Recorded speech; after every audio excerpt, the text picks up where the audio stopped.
Hello students, मैं doctor नम्रता Singh, assistant professor, Juhari देवी girls PG college Kanpur से। आज हम एआई के अंतर्गत सेंटिमेंट एनालिसिस के बारे में बात करेंगे। सेंटिमेंट एनालिसिस को हम ओपिनियन माइनिंग भी कहते हैं। ये एक प्रकार की टेक्स्ट एनालिसिस टेक्निक होती है जिसका यूज़ करके हम उस टेक्स्ट में क्या इमोशंस हैं, क्या एटीट्यूड है, किस प्रकार के ओपिनियन एक्सप्रेस किए गए हैं, इन सबको डिटरमाइन करने का प्रयास करते हैं। ये टेक्स्ट एनालिसिस की एक टेक्निक है जिसको हम मशीन के थ्रू करते हैं। इसमें हम जो एल्गोरिदम यूज़ करते हैं उसमें नेचुरल लैंग्वेज प्रोसेसिंग है, जिसे हम शॉर्ट में एनएलपी कहते हैं, मशीन लर्निंग है, कंप्यूटेशनल लिंग्विस्टिक है।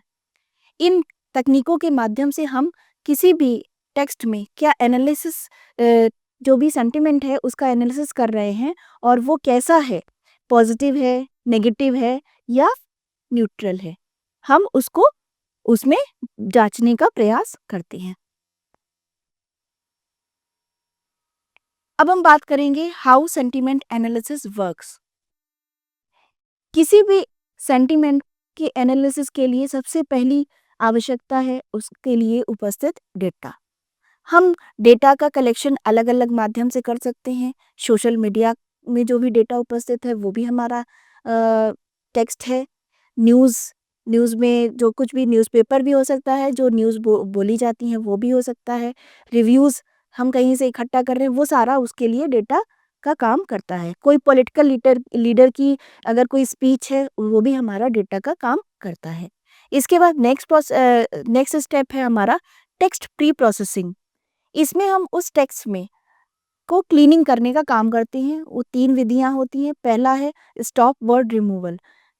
इसमें हम उस टेक्स्ट में रिपीटेड वर्ड्स होते हैं, कॉमन जो वर्ड्स होते हैं उनको हम बाहर निकालते हैं। इसके बाद हम उसमें दूसरा काम करते हैं स्टेमिंग एंड लेमेटाइजेशन का। इसमें हम उस वर्ड की कोई वर्ड अगर है, जैसे प्लेइंग एक वर्ड है, उसमें हम उसका जो ओरिजिनल फॉर्म उस वर्ड का क्या होगा, प्ले होगा, तो उसको हम बाहर निकालते हैं। फिर उसका एनालिसिस करते हैं कि ये किस संदर्भ में है। नेक्स्ट हम जो काम करते हैं वो कहते हैं टोकनाइजेशन। उसमें हम जो भी टेक्स्ट है उसको हम ब्रेक कर देते हैं अलग अलग, या तो वर्ड्स में ब्रेक कर देते हैं या अलग अलग फ्रेजेस में हम उसको ब्रेक कर सकते हैं। नेक्स्ट है हमारा फीचर एक्सट्रैक्शंस। किसी भी उसमें टेक्स्ट में किस प्रकार की बात कही गई है, उसकी पोलैरिटी को हम चेक करते हैं, पॉजिटिव की तरफ जा रहा है या वो टेक्स्ट नेगेटिव इमोशंस को दे रहा है, उसकी इंटेंसिटी कैसी है, उसमें सब्जेक्टिविटी किस प्रकार की है, इसको हम फीचर एक्सट्रैक्शन के थ्रू जानने का प्रयास करते हैं। नेक्स्ट आता है आपका स्टेप इस सेंटिमेंट क्लासिफिकेशन। सेंटिमेंट के क्लासिफिकेशन में आपको अलग अलग लर्निंग मॉड्यूल्स होते हैं, उनका यूज़ करते हैं जो हमारे जो टेक्स्ट है उसको कैटेगराइज करता है, जिसमें हमारा नेव बायस, एसवीएम, डीप लर्निंग, ये हमारा कुछ एल्गोरिदम्स हैं जिनके माध्यम से हम टेक्स्ट को क्लासिफाई कर देते हैं। कुछ एग्जाम्पल है सेंटिमेंट एनालिसिस के, वो मैं आपके सामने रख रही हूँ। पहला है हमारा example number 1, this video is too good. यह वीडियो बहुत अच्छा है। ये किस संदर्भ में कहा गया, आपको इसके अंदर कौन सी फीलिंग आ रही है, पॉजिटिव की। तो इसमें सेंटिमेंट एनालिसिस के थ्रू हमने जाना कि ये टेक्स्ट कैसा है, पॉजिटिव वे में कहा गया है। उसी में दूसरा वर्ड थोड़ा सा चेंज करके हमने सेंटेंस बनाया, this video is not too good. तो इसमें कैसा सेंटिमेंट आ रहा है, नेगेटिव। तो यही हमारा सेंटिमेंट एनालिसिस होता है। अब हम बात करेंगे टाइप्स ऑफ सेंटिमेंट एनालिसिस की। सबसे पहला टाइप है हमारा बाइनरी सेंटिमेंट एनालिसिस। जिस प्रकार से आप कंप्यूटर में सुना होगा आपने कि बाइनरी लैंग्वेज का यूज़ करते हैं, तो बाइनरी लैंग्वेज में 2 ही चीज़ों का यूज़ है, तो वैसे ही इसमें भी सेंटिमेंट एनालिसिस में भी 2 ही चीज़ों का है, या तो सेंटेंस पॉजिटिव होगा या नेगेटिव होगा। हम इसको उस टेक्स्ट को क्लासीफाई करेंगे किसमें, पॉजिटिव या नेगेटिव में। दूसरा है हमारा मल्टी क्लास सेंटिमेंट एनालिसिस। इसमें क्या होगा, जो हमारा टेक्स्ट है वो 3 कैटेगरीज़ में डिवाइड होगा। पहला पॉज़िटिव, दूसरा न्यूट्रल, तीसरा नेगेटिव। या तो सेंटेंस पॉज़िटिव है या नेगेटिव है या फिर उसमें कुछ भी नहीं कहा गया है, एकदम वो न्यूट्रल कमेंट के रूप में है। तीसरी बात है हमारा aspects based sentiment analysis, ABSA। इसमें पर्टिकुलर प्रोडक्ट में क्या बात है, क्या स्पेशलिटी है, तो उसकी जो स्पेसिफिक एस्पेक्ट्स होती हैं उनके आधार पे वो आइडेंटिफाई करता है उस प्रकार के सेंटिमेंट को। जैसे यदि आपने कोई लैपटॉप लेना है या आप कोई मोबाइल ले रहे हैं, तो किसी को लैपटॉप चाहिए तो बड़ा स्क्रीन चाहिए, स्टोरेज पावर ज़्यादा चाहिए मोबाइल में, किसी की स्क्रीन चाहिए, किसी की पिक्चर क्वालिटी अच्छी होनी चाहिए। तो ये इतनी सारी जो क्या है स्पेसिफिक बातें हैं उस पर्टिकुलर लैपटॉप या मोबाइल की, तो वो व्यक्ति को अपनी इच्छा के अनुसार जो उसको चाहिए उसके अनुसार वो प्रोडक्ट को ढूंढेगा। तो उसमें अगर हम बार बार ये चीज़ें ढूंढेंगे तो हमें वो पर्टिकुलर उस व्यक्ति उस बात को वहाँ पे उसको आइडेंटिफाई वो करेगा। तीसरी चौथी चीज़ जो आती है वो है इमोशनल डिडक्शन। उस पर्टिकुलर टेक्स्ट में क्या बातें कही गई हैं, किस प्रकार के भाव आ रहे हैं, किस प्रकार के इमोशंस आ रहे हैं, ये हमें सेंटिमेंट एनालिसिस से पता चलता है। जैसे कोई बात है वो बहुत उसमें जॉय से कही गई है, कोई किसी में बहुत सैडनेस है, कोई जैसे कविताएँ होती हैं आप अक्सर देखते हैं कि कुछ वीर रस में कही जाती हैं, कुछ भक्ति भाव में कही जाती हैं, तो ये सारा उसमें एनालिसिस करते हैं, तो वो हमारा इमोशनल डिटेक्शन में होता है। नेक्स्ट आता है आपका एप्लीकेशन ऑफ सेंटिमेंट एनालिसिस। इसका प्रयोग हम कहाँ-कहाँ कर सकते हैं? तो सबसे पहले तो हम बात करते हैं बिज़नेस मार्केटिंग में।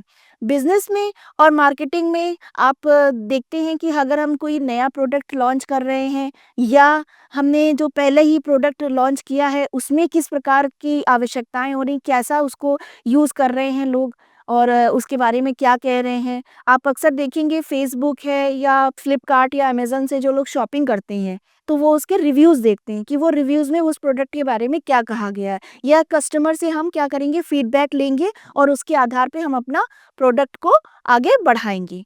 नेक्स्ट आपका आ जाता है पॉलिटिक्स एंड सोशल साइंसेज़ में। तो सोशल साइंसेज़ में, पॉलिटिक्स में जो हम रिव्यूज़ होते हैं, पब्लिक के क्या ओपिनियन होते हैं, जैसे आप पॉलिटिकल पार्टीज़ आप जब चुनाव लड़ती हैं तो उस समय सर्वे करवाती हैं। अलग-अलग तरह से सर्वे होते हैं कि जब न्यूज़ चैनल में आता है ना सर्वे, तो वो सर्वे क्या होता है, वो पब्लिक के बारे में बताता है कि पब्लिक किस तरफ जा रही है, पब्लिक का ओपिनियन किस पार्टी को लेकर के कैसा है, पॉजिटिव है कि नेगेटिव है कि किस पार्टी के बारे में क्या बात कही जा रही है। ऐसे ही कोई पॉलिसी आती है या कोई इवेंट ऑर्गेनाइज़ किया जा रहा है, तो उसके बारे में भी लोग क्या सोच रहे हैं, इस तरह का सेंटिमेंट एनालिसिस के थ्रू हम वो एनालाइज़ कर सकते हैं। नेक्स्ट आपका आता है health care. Health care field में जो पेशेंट की हिस्ट्री होती है, मेडिकल हिस्ट्री जो होती है, उसको एक्सेस करने के लिए, उसके मेंटल हेल्थ के को एक्सेस करने के लिए भी ये सेंटिमेंट एनालिसिस का प्रयोग कर सकते हैं। नेक्स्ट है हमारा लॉ। लॉ में हम जो भी कोर्ट में जो केसेस चल रहे होते हैं, उसमें किस प्रकार के सेंटिमेंट हैं, लीगल आर्गुमेंट्स कैसे किए जाते हैं और कोर्ट के ओपिनियंस क्या होते हैं पर्टिकुलर टॉपिक को लेकर के, उस बारे में हम सेंटिमेंट एनालिसिस का प्रयोग कर सकते हैं। अब हम बात करेंगे चैलेंजेस इन सेंटिमेंट एनालिसिस की। सेंटिमेंट एनालिसिस में सबसे जो मुश्किल बात होती है, जब यदि सेंटिमेंट एनालिसिस कोई व्यक्ति कर रहा होता है तो वो आसान होता है कुछ हद तक, लेकिन अगर हम कंप्यूटर के माध्यम से कर रहे हैं तो थोड़ा सा कंप्यूटर तो कंप्यूटर ही है, मनुष्य की भाषा को समझने में उसको थोड़ा सा वक्त लगेगा। तो वो कैसे उसके साथ प्रॉब्लम्स आती है, सरकास्म एंड आयरनी इसमें उस पर्टिकुलर टेक्स्ट में किस संदर्भ में वो टेक्स्ट कहा गया है, तो ये इसके अंतर्गत डिटेक्ट करना थोड़ा-सा मुश्किल होता है। नेक्स्ट आता है आपका मल्टीपल एनालिसिस। बहुत सारी लैंग्वेज है हमारे देश में, बहुत सारी जगह-जगह पे भाषाएँ बदल जाती हैं, तो ये भी थोड़ा कंप्यूटर के लिए मुश्किल हो जाता है कि वो किस तरह से अलग-अलग लैंग्वेज में उसको कैसे मतलब ट्रेंड किया जाए कि वो सेंटिमेंट का पहचान सके, वहाँ पे डिटेक्ट कर सके। थोड़ा-सा जब लैंग्वेज अलग-अलग प्रकार की होती हैं, तो उस टेक्स्ट में थोड़ा-सा मुश्किल हो जाती है। संक्षेप में हम कह सकते हैं कि sentiment analysis is a powerful tool and help business researchers and legal professionals अपने जो डेटा है उसमें डिसीजन लेने के लिए सेंटिमेंट एनालिसिस पावरफुल टूल होता है। ये हेल्प करता है बिजनेस रिसर्चर्स को, लीगल प्रोफेशनल्स को, हेल्थ केयर जो प्रोफेशनल्स होते हैं उनको भी करता है। Thank you.